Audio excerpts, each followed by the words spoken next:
civilizations of people, which is why he must be cited. Now, there are only about 300 or so fragments of these books in existence.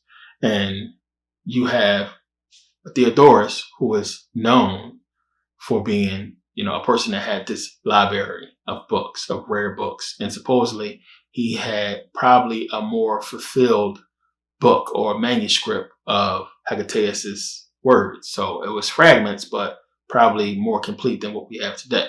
Now, understand, Theodorus Siculus was born, about 400 years after Hecataeus. So we're talking about hundreds of years later that he's referencing Hecataeus and his works, Theodorus, right? So that's one of the important things to understand. When people are going to reference, they're going to Theodorus, who is referencing Hecataeus, who is important, because if you're going to say what somebody said, we need to know who this guy is and what he said exactly. And the thing with Theodorus and his writings, because Theodorus is paraphrasing Hecataeus. He's paraphrasing him because he's not going directly from manuscript, copying what he said specifically. He's paraphrasing from the fragments that he had. Now, according to Theodorus, he never mentions them. He never says that he spoke to any Jews. In fact, he says that what he heard about the Jews came from the Egyptians, which makes it even more suspect that how could you not have spoken to any Jews? And it says here, let's read. The undisputed fragments of Hecataeus in Theodorus Siculus' library, Book 1, display no awareness of the Pentateuch, while the account of the Jews in the Book 40 is so divergent from the Pentateuch as to guarantee that Hecataeus did not have access to Jewish writings, translated or otherwise. These difficulties are usually overcome by postulating that Hecataeus learned about the Pentateuch from Jewish priests living in Alexandria. But a second difficulty is that in Theodorus Siculus' library, Book 1, Hecataeus repeatedly named Egyptian priests as his sources. Nowhere did he claim to have had contact with Jews. If Hecataeus had contact with Jewish priests or had access to Jewish writings, he would have doubtless have said so to enhance the authority of his account. But Hecataeus made no such claims in undisputed fragments. Third, the detailed information Hecataeus allegedly presented about the Jews in Book 40 was not quoted or utilized by any author from 320 BCE to the time of Posidonius and Theodorus Siculus in the 1st century BCE. That Theophrastus read Hecataeus is certain. Yet, the description of Herodox Jews and Theophrastus on piety markedly differed from the detailed knowledge of Orthodox Judaism in the allegedly Hecataean passage in Book 40. Manetho's dependence on Hecataeus of Abdera is certain, yet his knowledge of the Jews was limited to their location in Jerusalem. That's all they know about them, where they came from. They didn't really know much. 2nd century BCE Alexandrian Jewish writers such as Aristobulus and Pseudo-Aristeas, which the letters of Aristeas is pseudo, and they had already came to the conclusion that Jews wrote this later on. The extensive research in the classics, including Hecataeus of Abdera's Aegyptica, but failed to discover a single passage in which an early Hellenistic author of Hecataeus' time or earlier quoted Jewish scripture. That so many writers on the Jews who were familiar with Hecataeus knew nothing of the context of Theodorus Siculus' library suggests that the latter passage did not derive from Hecataeus, meaning it's all bullshit. And you have to understand, this is the foundation evidence of proving the validity of the Bible. This is what you have to go to. The whole thing about the letters of Aristeas, all this stuff, it's all suspect, it's all pseudo.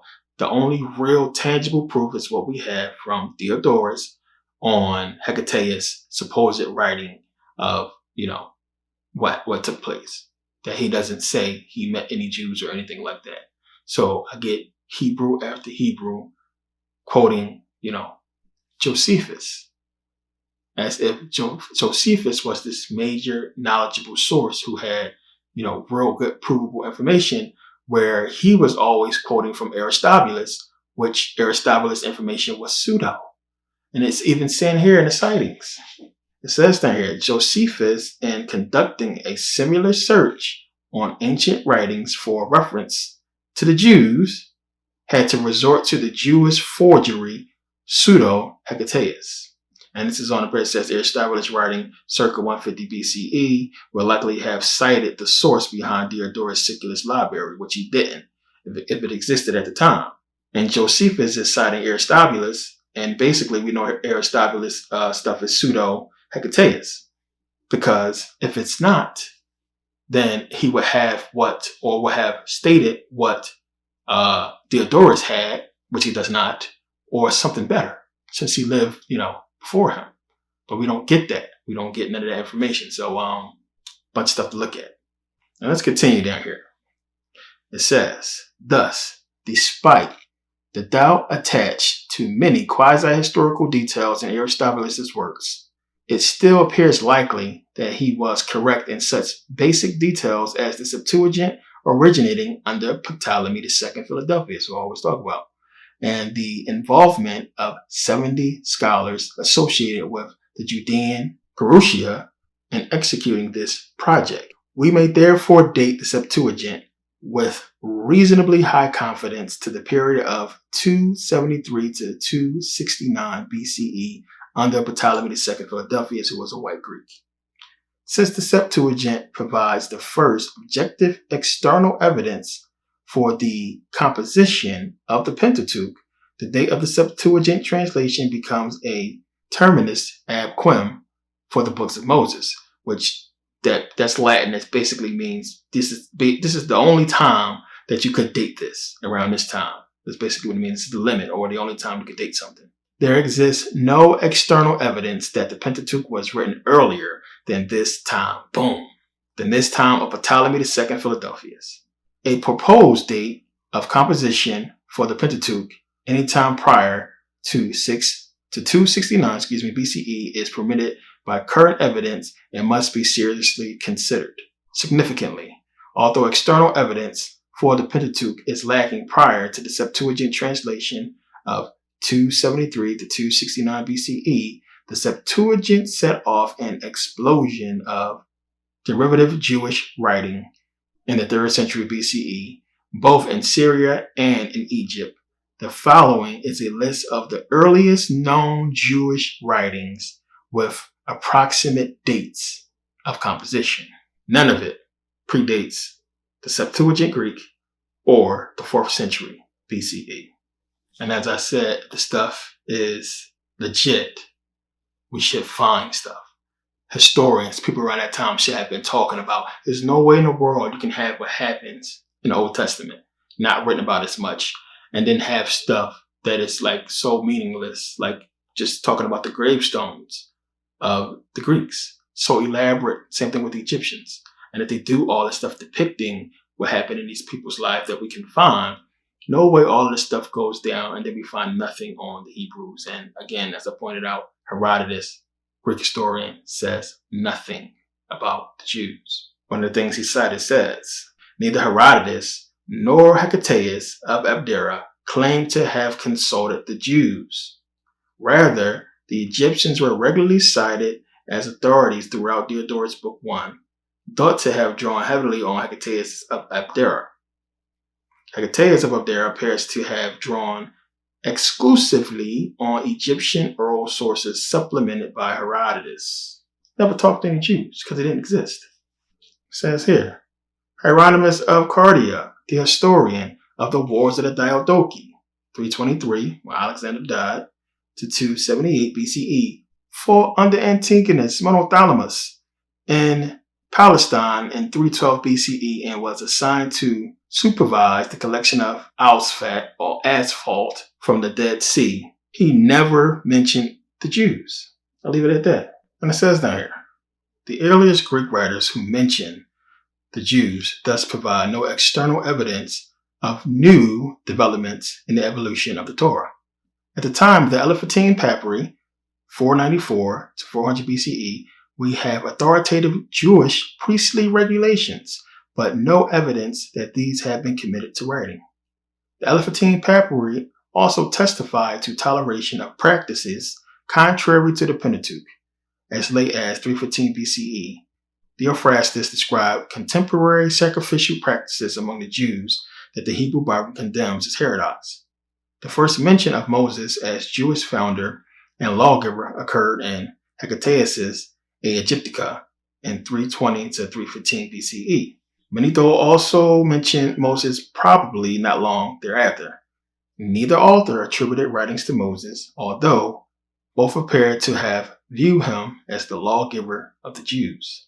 Other than the disputed fragment of Hecataeus in Diodorus Siculus Library 40.3, the Septuagint translation is the first definite evidence of Jewish writings. So it's clear as day what's going on here. The stuff that they was writing about contradicts the Hebrews, their supposed doctrine. And they're reading this stuff and it's like, no way, this could be Hebrews if this stuff is real, because they're doing stuff contrary. And then to really dig deeper into this, you got to understand that these are Greeks. Plain and simple. These are people who are, even if they're black, they're people who was basically grew up in Greek understanding of things. This is later after the conquest of Egypt. Egypt is over 100 years gone now and conquered around this time. So we're talking about a couple hundred years later, so they are basically being indoctrinated into this Hellenization and the rituals. So contrary to what was written about, what must have happened is they came up with the story. They came up with who these Jews are supposed to be. And they got priests, they got people to go out and spread this story. So it reached the ears of historians and people who was documenting the times. So all these historians you have, when you start to look and research this, they're gathering around and trying to figure out, okay, we know these people are Jews. These people are supposed to be these people, but they're saying this is what happened to them. This is who they are, and so on and so forth. Let's validate this. And then they're going out. Now, we don't even know, one, Hecataeus and what he actually said. We don't even know, because everything seems to be in, fragments. We can't get no real information because it's in fragments. But they have the fragments to say, oh, this person existed because we have fragments. But there's still no way to know if he existed or if he actually wrote this stuff. Diodorus he's paraphrasing. He's going off of what he thinks. Remember, this dude was born 400 years later. He don't know if Hecataeus is real, but he got his hands on this information that could have been easily planted for him to find and write about later, or anybody to find and write about. The point is, there's no real proof of these Jews. There's absolutely none.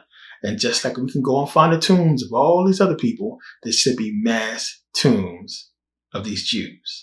But the Hebrews believe, oh, God took them away. Oh, why don't God take y'all dead people away? Why did God leave them in the ground? But he takes our dead people away. Okay, where's the civilizations? Where's the artifacts? Where's the writings? Where's any of it? There's no proof.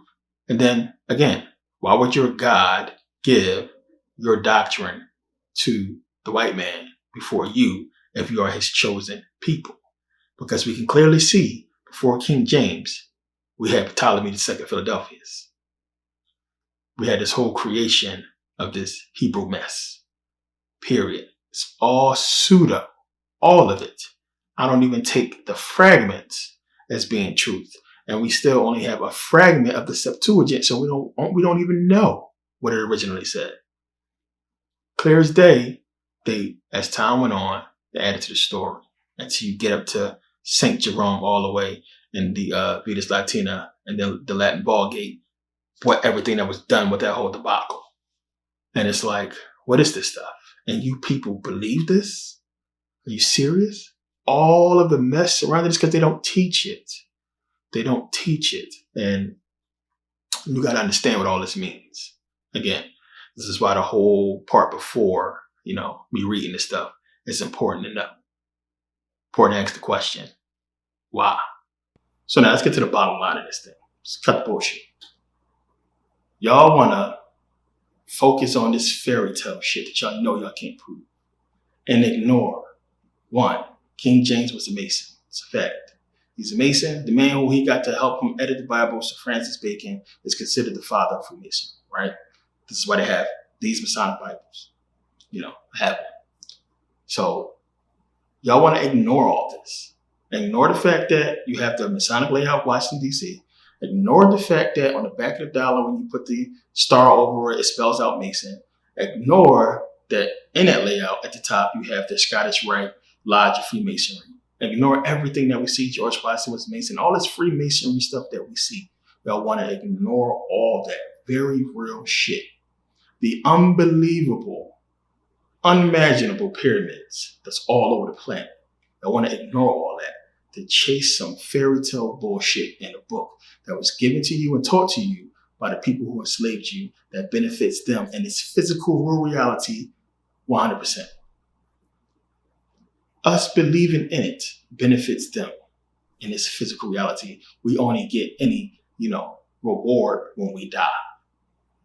And y'all want us to accept this doctrine. This is what y'all want to argue and bicker about. Some fairy tale bullshit. A man surviving in a big ass fish. A dude building an ark, spending 100 years, and he's 500 years old, and he built this damn ark. Not thinking about shit like, well, damn, if God drowned everybody for being evil, killed everybody for being evil, except for Noah and his people, and he left Satan alive? He killed everybody that was evil, but left Satan alive. Don't make sense. Y'all want to ignore stupid shit. Stuff that makes so much sense. Y'all want to ignore all that and just be on some Yahweh Shai. We the true Jews. Shit that y'all can't prove, and ignore all this stuff. This factual stuff. Amazing stuff in front of your faces. Ignore it all. Just to say, oh, we the true Jews. What has that done for us as a people? Absolutely nothing. Only the truth is going to save us. The truth is the only thing that ever could save us and still can. And until y'all start accepting truth, facts, and get this fairy tale bullshit out y'all head and accept what's real. Because it's all you know. It's what's real. You can talk all this hocus pocus stuff all you want. You know what's real. Y'all sitting up here believing and having all this hope and seeing real shit happen and still want to have all this hope and faith and bullshit. Knowing it's bullshit.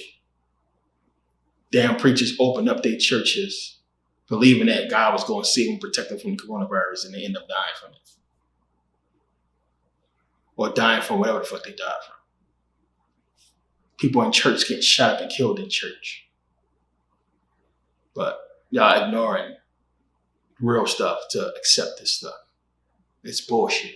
We are not true Jews. There's no such thing as true Jews.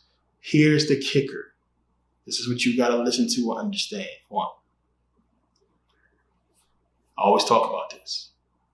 Pull up the picture, George Bush in the Oval Office and the Jews behind him. Take a look.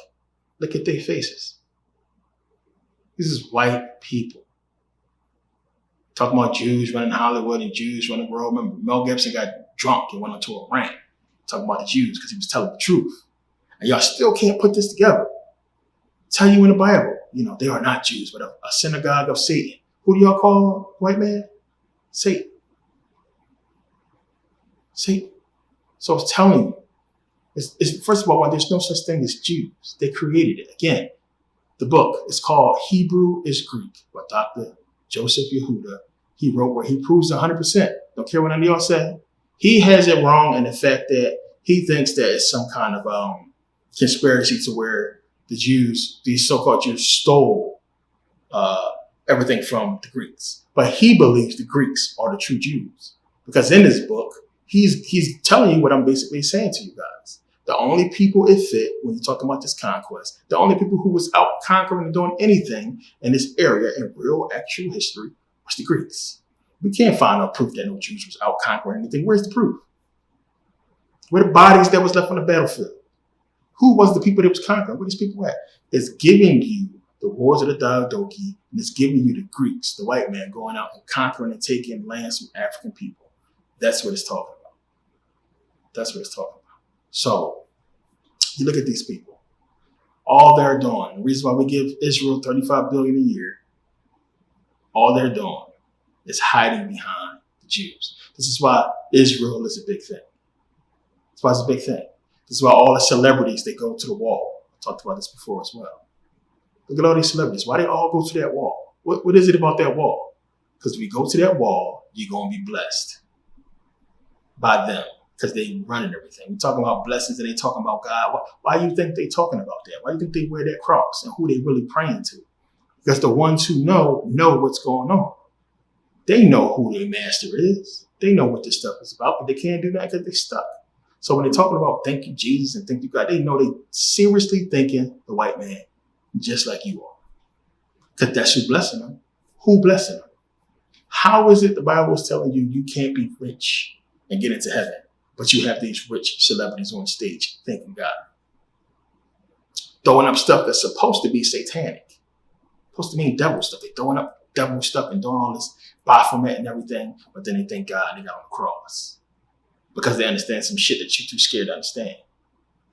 You know, people talking about what's the Lil Nas, the sneakers and everything with the blood and all that stupid shit. People going crazy over that and not understanding. These people understand what's going on. So you can say what you want to say. You can not believe it. You can just stick to what you're sticking to. At the end of the day, you only hurt yourself. I don't take Hebrew seriously because if you were truly serious about what you're talking about, you wouldn't be here in the first place. You wouldn't be watching my videos. A lot of dudes have no life and they just want to be argumentative. But if you meet somebody who is trying to really understand, this is the reason why I make these videos, for you guys to have the information and knowledge to be able to say boom, boom, boom, boom, you know, and bridge that gap instead of us just fighting with each other, which is what they want. You're sitting here arguing about some shit that's not even real. And then now you and your brother got animosity, or you and your brother or sister or person you're talking to, black person, ready to fight, or got this hatred in your heart for each other over some shit that's not even real. I don't want to argue. I hate arguing with people. I hate it coming to that. We shouldn't be sitting up here getting all heated in arguments over some shit that's not real. And me, you know, I go hard because, you know, I get pissed off. I'm just going, I ain't even gonna hold you. I get mad. I'm like, kidding me? Because I know for the most part, you know, keep it real. I know for the most part, people don't believe this shit. They just want to argue because they have no life. They trolls. That's why I get upset. Not that I'm just, you know, I want to just be upset and I'm not trying to help a person who's actually trying to learn, because that's not the case most of the time. The people who actually want to learn, I always convert them. I always bring them right out of the bullshit. But the people who just dare to argue and troll, who have no desire to learn anything, they just want to argue, you can tell who those people is. Because they don't come with questions. They come with insults, insinuating, you know, threats, you know. And, you know, that's when things get a little bit heated sometimes. But people who actually trying to understand and want this information and trying to learn, this is the video. This completely wipes out the entire Black Hebrew teaching right in this one video. It's over. It's done. It's nothing any Hebrew who you go and get is going to be able to, he's not going to be able to say nothing. She's not going to be able to say anything to refute what you just watched. You need to understand that. They won't. There's no way around this, because at the end of the day, and that's my final thing on this, for this video, at the end of the day, no matter what any of you guys say, your entire beliefs, because that's what they is, beliefs, rest in faith alone, because you have no proof to back up nothing you're saying. Just faith. There's no proof. All that stuff you read about them finding Noah's Ark never happened. It's bullshit. They came out in a minute, it was bullshit. The whole chariot wheel, one wheel they're supposed to have found in the Red Sea, bullshit. It's a lot. And it should be a bunch of wheels. You know, bunch of armor and bodies and what have you of those soldiers to be able to prove that that actually happened. No, that's bullshit. Dead Sea Scrolls is not older than the Septuagint Greek. We never had a Hebrew manuscript that predates the Septuagint Greek. Therefore, what the Black Hebrews already know, the inception of biblical religion began with the Greeks. So no matter how you want to slice it, there is no Bible, there is no Hebrew, and none of this, Christians, none of it, without the Septuagint Greek first, given to us by the Ptolemies. Plain and simple. So you can look it up. As I showed you guys in the video, They didn't dress like that. They didn't dress like this before the fall of Kemet. You can't find a video of or relief or anything of Greeks dressing like Egyptians before the fall of Kemet. They wannabes. It's laughable when you really think about it. So understand that. And again, thank you guys for taking the time to watch and purchase and support everybody who copped the book and who got in on the sale. I appreciate you guys' support. And yeah, see you guys next video.